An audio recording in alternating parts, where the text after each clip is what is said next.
Baiklah, Assalamualaikum warahmatullahi wabarakatuh. Perkenalkan, nama saya Citra Safira dengan NPM G1F022021. Di sini saya akan menjelaskan tentang bagaimana cara kita dalam mengakses suatu web. Bagaimana cara kerja protokol TCP atau IP-nya. Baiklah, yang pertama itu protokol TCP atau IP dan OSI adalah dua model konseptual yang menjelaskan bagaimana perangkat dalam jaringan berkomunikasi satu sama lain. Keduanya memecahkan proses komunikasi agar komunikasi jaringan menjadi beberapa lapisan agar lebih mudah dipahami dan dikelola dan dikembangkan. Secara singkatnya, TCP atau IP adalah praktis dan digunakan di dalam dunia nyata seperti internet yang kita gunakan sehari-hari.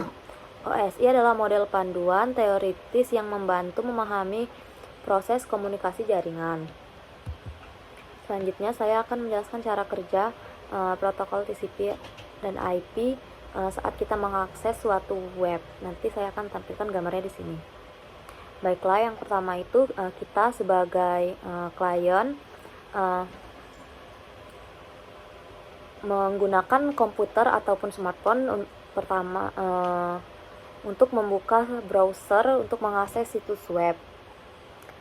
Lalu langkah yang dilakukannya yaitu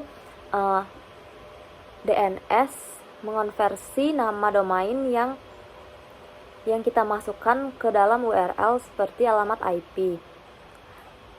Ini dilakukan oleh DNS yang bertindak sebagai penerjemah.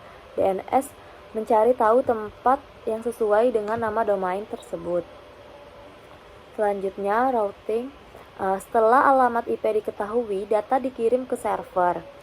Di tengah sketsa ini kita dapat melihat router yang bertugas mengarahkan paket ke tujuan yang benar, berfungsi sebagai penghubung antar klien atau kita dan server.